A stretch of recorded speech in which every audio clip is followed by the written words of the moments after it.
God dag, folkens! Takk for at du klikket deg inn på del 2 av den lille serien jeg holder på å lage om drone. I dagens video så tenkte jeg skulle se litt nærmere på forberedelser før du drar ut og flyr. Hvis du har sett for deg en fin plass rundt omkring som potensielt gir fine dronebilder, så er det fristende å fære ut med en gang og begynne å filme. Dessverre så er det ikke så enkelt hvis man skal gjøre det ordentlig. Først og fremst så må man undersøke om det er lov til å fly der i det hele tatt. Det er flere måter å sjekke det på. Blant annet så har DJI i sin egen kontroller et eget kart der som viser de generelle no-flight-zonene. Det stemmer ikke nødvendigvis overens med Norge og andre spesifikke plasser, men det gir et greit bilde av området. For å sjekke litt nærmere hva som gjelder for akkurat det området, så finnes det flere apper. Den jeg bruker en del til det er Ninox drone. Ninox drone viser et kart over operasjoner som foregår i området, og du kan også bruke den appen for å legge inn din egen operasjon, sånn at de andre i nærheten er klar over at det foregår noe. I tillegg så er det noe som heter NOTAM, eller Notice to Airman. Der kommer det også en del meldinger inn fra andre i området. Blant annet så viser det hvis det er noen som driver med paragliding i området, eller hvis det er et søk som pågår eller noen ting, så er det mer sånn fortløpende oppdatert melding til piloter. Vær også oppmerksom på at hvis du har funnet en plass tidligere, og du venter en måned før du kanskje finner ut at nå skal du ut og fly der, så kan det være enkelte ting som har endret seg i mellomtiden. Det kan være at det har kommet opp noen nye installasjoner for eksempel. Da må man undersøke litt nærmere vedrørende de installasjonene om det er greit at man flyr i nærheten. Et eksempel på det var at jeg skulle sende opp en drone ved Kristiansten festning i Trondheim. Der var det etter nyttår en installasjon fra Lumagica. Det var den installasjonen fra Lumagica jeg var mest interessert i, men jeg måtte da undersøke om det var lov for dem at jeg fløy der. På generell basis så er det ikke noe spesielle flyforbud for festningen sin del, men jeg måtte da kontakte dem som driver med den installasjonen for å høre at det var greit til dem. Selvfølgelig fikk jeg jo den tillatelsen veldig enkelt, bare med å ha en dialog. Det er noen generelle regler som gjelder uansett hvor du flyr hen. Det er hovedsakelig at du skal være minimum 5 kilometer unna en aktiv flyplass, og du skal ikke fly over fengsler eller militære områder. Du skal ikke fly over spesiell infrastruktur. Nå har ikke vi så mye sånn kjempeavanserte greier i Norge, men kraftverk og sånne ting, det bør du i hvert fall hente inn tillatelse før du flyr over. I tillegg, i Oslo så er hele sentrum der en no-flight-zone. Der kan du ikke sende opp uten å ha avklart på forhånd og fått godkjent tillatelse. Når det gjelder de forbudssonene over eksempelvis fengsel og militære områder og sånne ting, så holder ikke bare at du ikke flyr rett over. Du har heller ikke lov til å fly i nærheten av og sikte inn med kamera mot det området. Det er litt snakk om det der med å innhente tillatelse. Det kan være litt vanskelig innimellom, men på generell basis så er det grunneier eller byggeier som skal kontaktes. Er det et åpent område, så er det grunneieren som du skal ta kontakt med. Det kan være, som nevnt i Kristiansten festning-eksempelet, så kan grunnen være godkjent for å fly, mens installasjonen oppå trenger egen tillatelse. Derfor er det også byggansvarlig som skal godkjenne at du flyr der. Skal du fly i nærheten av en flyplass, så må du kontakte flytårnet på den aktuelle flyplassen. Der sender man en mail eller prøver å ringe dem, alt ettersom hvilken flyplass det er. Forleden dag så tenkte jeg skulle opp og fly rundt et gammelt slott, og det var 150 meter innenfor grensa til nærmeste flyplass. Jeg prøvde å ringe til flyplassen, men jeg kom ikke direkte til dem, så jeg fikk oppgitt en e-postadresse i stedet. Dårlig planlagt av meg, og jeg fikk ikke flydd den dagen der. Når du har fått innhentet tillatelser, og du har klarert at du har lov til å fly i det området du setter deg ut, så kan det være greit å sjekke vær- og føreforhold. Gjerne sjekke noen dager i forveien, sånn at du er godt forberedt hvis at været ikke skulle være helt sånn som du så for deg. Jeg bruker pent.no, der sammenligner yr og storm. Som regel så tar jeg gjennomsnittet av det de viser, og det stemmer sånn høvelig greit i hvert fall. Den appen viser også været en drøy uke frem i tid, så da går det an å forberede litt mer. Hvis du har vært på området og sjekket i forkant, så har du kanskje gjort deg noen meninger. Er det for eksempel mye utenforstående der, så må du ha det i bakhodet når du skal ut og fly. Er det en stor folkemengde der som regel, så må du ha det i bakhodet når du skal ut og fly. Når det gjelder utenforstående, så er det definert som folk som hverken direkte eller indirekte har noe med din operasjon å gjøre. Det vil si, er det noen som sitter på en benk som ikke aner at du driver og sender opp en drone, så vil det regnes som en utenforstående. Er det noen på en benk som du har snakket med på forhånd og sagt at hei, jeg skal sette opp et lite show her og sende opp en drone og filme litt. Går det greit for deg? Hvis vedkommende sier ja, så er da vedkommende ikke utenforstående noe lenger i den forstand.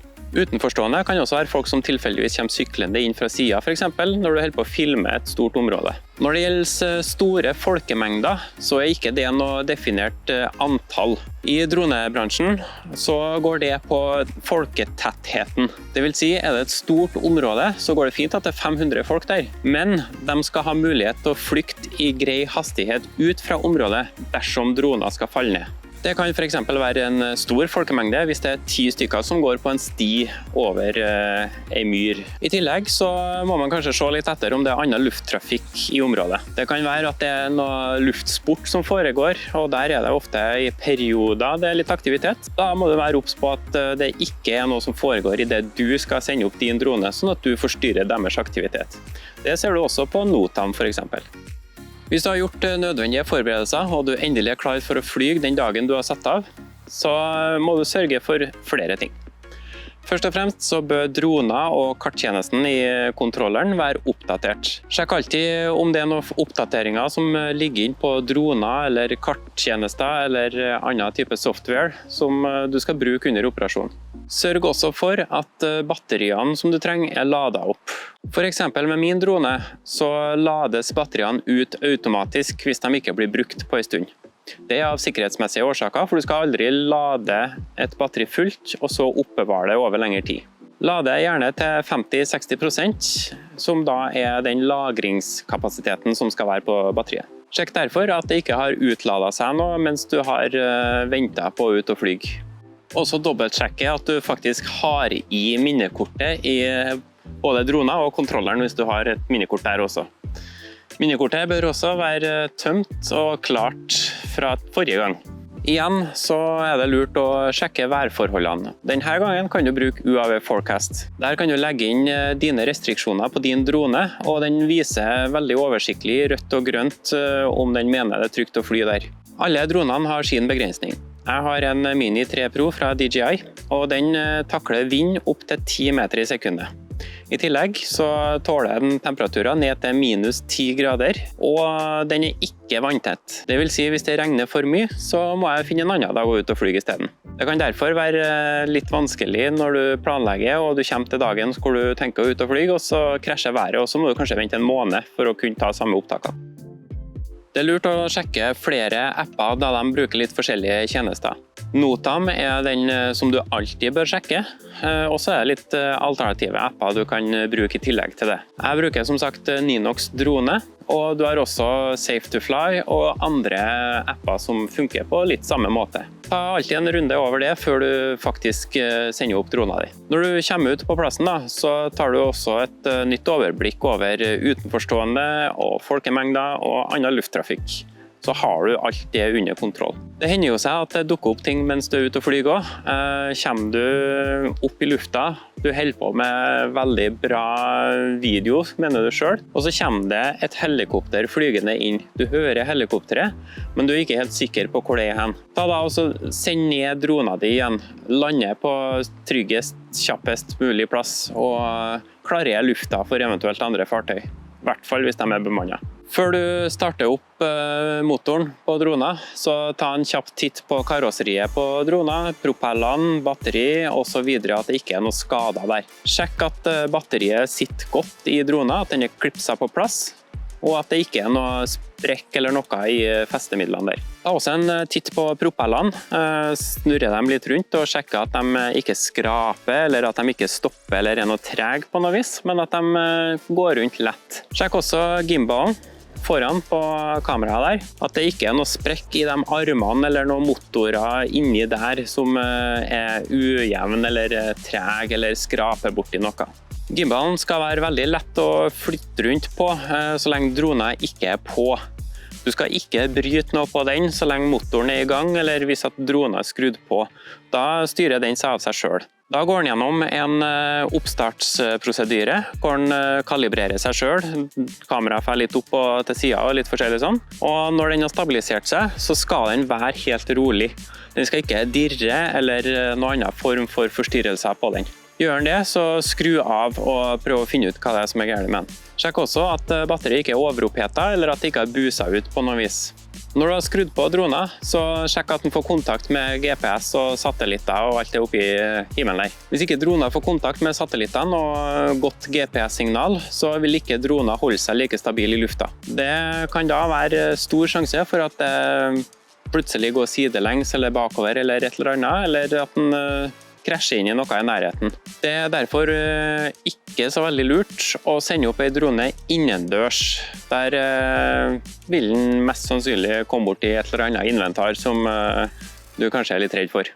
Hvis den har kontakt med satellittene, minimum 12 som det står i instruksjonsboka til Mini 3 Pro i hvert fall, så sjekk også at det ikke er noen andre feilmeldinger som ligger inn. Hvis alt ser greit ut, så kan du gå inn på innstillingene på droner og sjekke at Return to Home er satt opp etter egne preferanser, og dobbeltsjekke hvis du vil ha på Obstacle Avoidance at den er faktisk skrudd på i den modusen som du ønsker. Obstacle Avoidance, det er sensorer som er rundt omkring på droner. På en Mini 3 Pro så er det foran, bak, opp og litt ned.